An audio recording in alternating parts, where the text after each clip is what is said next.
India's trade deficit with China has hit 100 billion in 2022, $100 billion in 2022. Imports keep rising, exports to China are falling.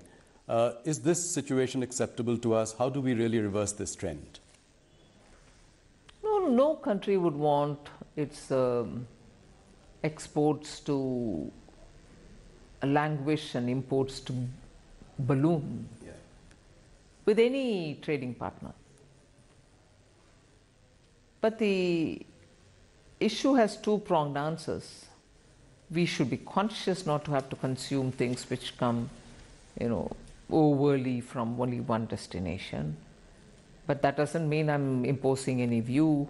We should also be conscious of buying it from elsewhere if it is necessary at all. And for India's exports, it has to also look at ways in which market can be expanded in that territory or in any other geographical jurisdiction.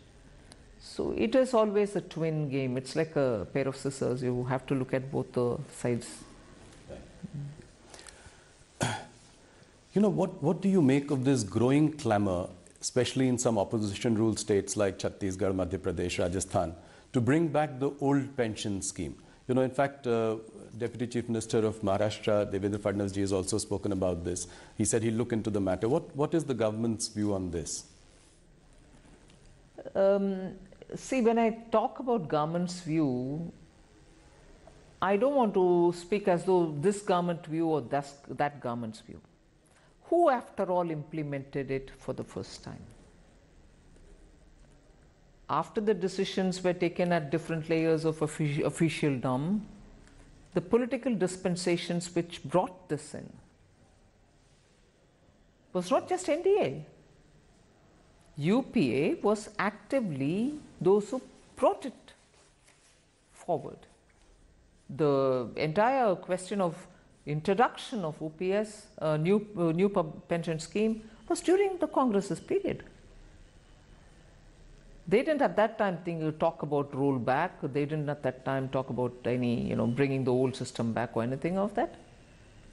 So now, if without adequate looking into of what it means, are we paying the current generation of pensioners by loading it onto the future generation? That's right. And how far, because in government the arguments will quickly come back to you saying, but when government borrows, it's also leaving a burden on the future generation and so on. But that's the argument. Would we all look at what is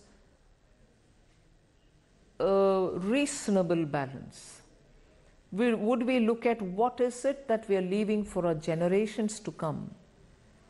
Yes, you will have to have an economy running, you will borrow to a certain extent. But unless we have a complete understanding of this, the fiscal implication, the fiscal health of the state, not just today, for the next decades, to rush to a conclusion may not be. Right. And I was glad to hear in one of the book release programs that I attended, Sri Montek Singh Aluwalia talk about it. It's not I'm taking up something which emerged out of a private conversation. Right. In a book release, publicly, when asked, he did respond.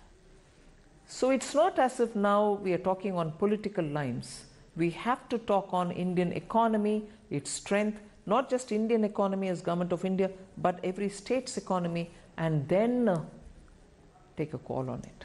That's right. Let's move on to the personal tax front. I think it is one thing that has really wowed everyone, wowed the middle class, your core vote bank also of the BJP. You want, obviously, people to move to the new tax regime. So by when will you then look at phasing out 80C and 80D deductions? Because, that's really the core of investments, healthcare. When will this happen? What is your time frame to sort of move to the new tax regime entirely? No, I'm not given myself a time frame. I'm more looking at it to make sure every Indian citizen makes his own choice, her choice. It's one thing for me to say I'm bringing in a better system, which is going to be less complicated, in fact, least complicated, which also is going to give you a rate which is going to be reasonable for each one of our levels of income, and make it attractive, therefore, for compliance and also for the rate. I pay less tax there.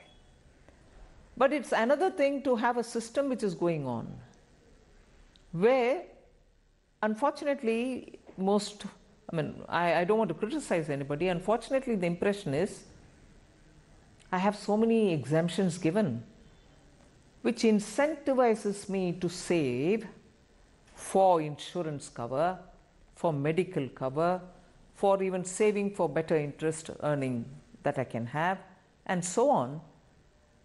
I don't want people there to think that I've denied them that. Please if you want to have it that way. But it's not just one government or the other. In general, the philosophy that governed it was you'll have all those exemptions and you'll feel tempted to have yourself cover, insurance cover, give yourself insurance cover or savings or whatever. But your tax rates were so high. Yes. So it's nice to give you some incentives, but good enough for me to have a big return in terms of the tax that I collect. Yeah. But whereas what I'm giving you now, which was introduced 2 years ago, this is the second regime, and Prime Minister was very clear that taxpayers should know actually what they're paying and exactly feel comforted that they're not paying much, and actually bring in rates down, make it simple so that anyone sitting at home should be able to file their returns and know, and that's the end of the story. I don't need to keep immense documents and so on. So we brought that in, and steadily we are making it attractive, but not forcing anybody to get out of the exemption regime. But the fact remains there that the rates have been very high, and you've still got some discounts so that you can go with your... So how many people do you think will migrate? Any sense that the government has? I'm more talking about the layers which are covered yes. by these, beneficial tax rates. I would think in that layer at least 50% will come 50%. That's a big number. And what is the current number? Any idea that the government has of that? Yeah, I have a number, but I don't think I can off the cuff say it.